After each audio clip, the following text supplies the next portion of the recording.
제9품 부처님의 명호를 부르면 그때 지장보살 마하사리 부처님께 말씀드렸다. 세존이시여, 저는 지금 미래 중생들에게 이익되는 일을 말하여 그들이 나고 죽는 가운데에서 큰 이익을 얻도록 할까 하오니 세존께서는 저의 말씀을 들어주옵소서. 부처님께서 말씀하셨다. 그대가 자비심을 일으켜 육도의 모든 재고 중생을 구제하고자 불가사의한 일을 말하려 하니 어서 말하라. 나는 곧 열반에 들 것이니 그대가 그 원을 모두 이루면 나도 또한 현재와 미래의 모든 중생에게 근심이 없을 것이다. 지장보살이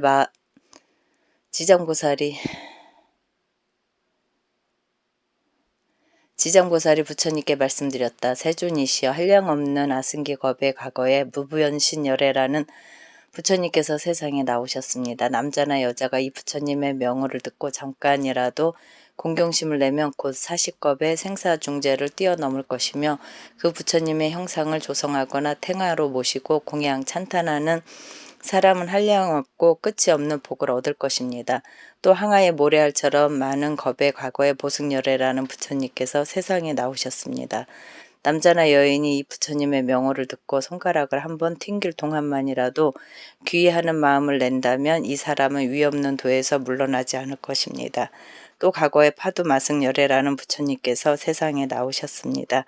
남자나 여인이 이 부처님의 명호를 들어 귀를 스치기만 해도 이 사람은 천번을 유격천 가운데 낙원을 하물며 지극한 마음으로 염불하며 어찌 되겠습니까?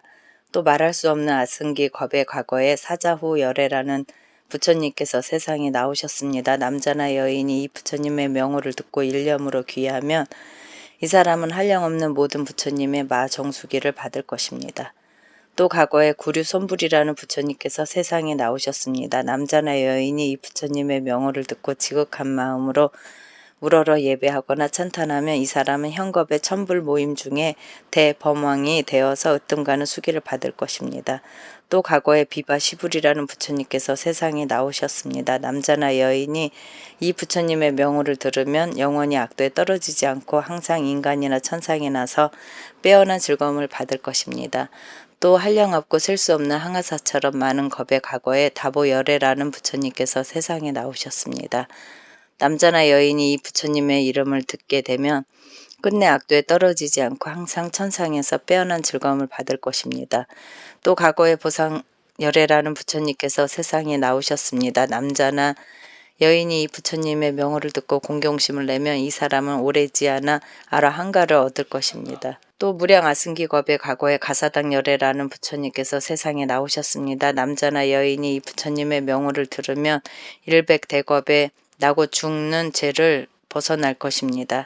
또 과거에 대통산왕 열애라는 부처님께서 세상에 나오셨습니다. 남자나 여인이 이 부처님의 명호를 듣는다면 이 사람은 항아사처럼 많은 부처님을 만나 설법하심을 듣고 반드시 보리를 이룰 것입니다. 또 과거에 정월불, 산왕불, 지승불, 정명왕불, 지성취불, 무상불, 묘성불, 만월불, 월면불과 같이 말할 수도 없이 많은 부처님께서 계셨습니다. 세존이시여, 현재나 미래의 천인 남자 여인을 막론한 모든 중생이 한 부처님의 명호만 불러도 그 공덕이 한량없거늘 하물며 많은 부처님의 명호를 생각하고 부른다면 그 공덕이 얼마나 많겠습니까? 이러한 중생들은 살아있을 때나 죽은 뒤나 스스로 큰 이익을 얻어 끝까지 악도에 떨어지지 않을 것입니다. 또 임종하는 사람의 집안 가족들 중에서 한 사람이라도 병자를 위하여 한 부처님의 명호만 소리 높여 연불하여도 이 목숨을 마치는 사람의 업보는 오무간 지옥에 떨어질 큰 죄만 아니면 모두 소멸됩니다. 그러나 오무간 지옥 대죄가 비록 지극히 무거워 억겁을 지나도 도저히 벗어날 수 없는 것이지만 이 사람이 임종할 때 다른 사람이 그를 위하여 부처님의 명호를 연불하여 주면 그 공덕에 힘입어 이 무거운 죄업이 점점 소멸될 것입니다. 그런데 하물며 그 중생 스스로 연불하는 것이 어떻겠습니까? 한량없는 복을 얻어 한량없는 죄가 소멸될 것입니다. 제10품 보시 공덕을 헤아리다. 그때 지장보살 마하사리 부처님의 위실력을 받들어 자리에서 일어나 무릎 꿇고 합장하며 부처님께 말씀드렸다. 세존이시여, 제가 업도 중생의 보시 공덕을 헤아려 보니 가벼운 것과 무거운 것이 있어 한 생만 복을 받는 것이 있고 열생 동안 복을 받는 것도 있으며 백생 천생토록 큰 복을 받는 곳도 있는데 이는 어떤 까닭입니까? 세존이시여 저에게 말씀하여 주옵소서. 부처님께서 지장보살에게 말씀하셨다. 내가 지금 도리천궁에 모인 모든 대중들에게 연부제의 보시 공덕의 가벼움과 무거움을 헤아려 그대에게 설하니 그대는 자세히 듣도록 하라. 지장보살이 부처님께 말씀드렸다. 저는 그것이 궁금하였는데 듣게 되어 기쁩니다.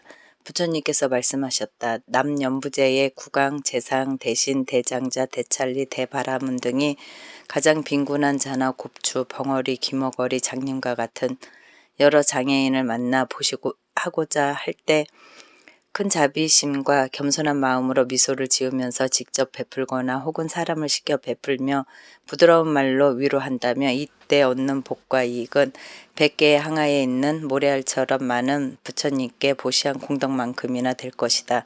왜냐하면 이는 높고 귀한 자리에 있는 이들이 가장 빈천한 이들과 장애인들에게 큰 자비심을 낸 까닭이니 이들이 얻는 복과 이익은 백천생 동안 항상 칠보가 부족할 것이거늘 하물며 입고 먹을 것이 부족하겠는가. 지장보살이여 미래세의 구강이나 바라문 등이 불탑이나 절에 가서 부처님의 상이나 보살 성문 벽지불 등의 상에 스스로 마련하여 공양을 올리고 보시하면 이들은 세겁 동안 제석천왕이 되어 빼어난 즐거움을 받을 것이다.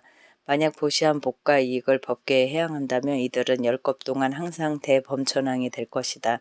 지장보살이여 미래세의 구강이나 바라문 등이 허물어지고 파괴된 불탑이나 절 또는 경전이나 불상을 보고 발심하여 보수하되 스스로 마련하거나 다른 사람에게 권하여 수많은 사람에게 보시 인연을 맺어주면 이들은 백천생 동안 항상 전륜 성왕이 되고 함께 보시한 다른 사람들은 백천생 동안 항상 작은 나라의 왕이 될 것이다. 또 탐묘의 앞에서 회양하는 마음을 낸다면 이들은 모두 불도를 이루리니 이로 인한 가보는 한량없고 끝이 없다. 지장보살이여 미래세의 모든 구강이나 바라문 등이 늙고 병든이나 해산하는 여인을 보고 잠깐이라도 큰 자비심을 내어 의약, 음식, 침구 등을 보시하여 편안하게 해주면 이로 인한 복과 이익은 가장 커서 100겁 동안은 언제나 정거천주가 되고 다시 200겁 동안은 항상 유격천주가 되며 오래도록 악도에 떨어지지 않아 백천생 동안 괴로운 소리를 듣지 않고 마침내는 불도를 성취하게 될 것이다. 지장보살이여 미래세의 구강이나 바라문 등이 이와 같이 보시하면 한량없는 복을 얻고 다시 법계에 해양하면 보시에 많고 적음에 관계없이 필경에는 부처를 이루거늘 하물며 제석천왕, 범천왕, 전륜왕이 되는 과보뿐이겠는가. 그러므로 지장보살이여 중생들이 이와 같은 보시를 배워서 널리 권하도록 하라. 지장보살이여 미래세의 선남자 선여인이 불법 중에서 털끝이나 먼지만큼의 작은 성근을 심어도 받는 복과 이익은 비유도 할 수 없이 많다. 지장보살이여 미래세의 선남자 선여인이 부처님이나 보살, 벽지불 또는 전륜왕 상을 보고 보시하고 공양을 올리면 한량없는 복을 얻어 항상 인간과 천상의 빼어난 즐거움을 받으며 만일 법계에 해양한다면 이 사람의 복과 이익은 비유할 수도 없이 많을 것이다. 지장보살이여 미래세의 선남자 선여인이 대승경전의 한 개송이나 한 구절이라도 듣고 소중한 마음을 내어 찬탄 공경 보시 공양을 올리면 이 사람은 한량없는 큰 과보를 얻을 것이며 또 법계에 해양한다면 그 복은 비유할 수도 없이 많을 것이다. 지장보살이여 미래세의 선남자 선여인이 오래되어 헐고 부서진 불탑이나 절 대승경전을 만나 새롭게 보수 관리하되 혼자서 마음을 내거나 남에게 권하여 함께 마음을 내어 예배 찬탄하고 공경 합장하며 보시 공양을 올리면 이들은 30생 동안 항상 작은 나라의 왕이 될 것이다. 인연을 맺어준 사람은 항상 전륜 성왕이 되어 좋은 법으로 여러 작은 나라의 왕들을 교화하게 될 것이다. 지장보살이여 미래세의 선남자 선여인이 불법 중에서 성근을 심어 공양을 올려 보시하거나 털이나 탑이나 절을 보수하거나 경전을 잘 엮어 관리하는 등 털 하나, 티끌 한 톨, 모래 하나, 물 한 방울만큼의 작은 일이라도 법계에 해양한다면 이 사람은 지은 공덕으로 백천생 동안 으뜸가는 즐거움을 받을 것이다. 하지만 자기 집의 가족이나 자신만의 이익을 위한 것으로 돌린다면 이러한 가보는 곧 삼생의 즐거움 뿐이어서 만에 하나를 얻는 것이 된다. 지장보살이여 보시의 인연 공덕은 이러하도다.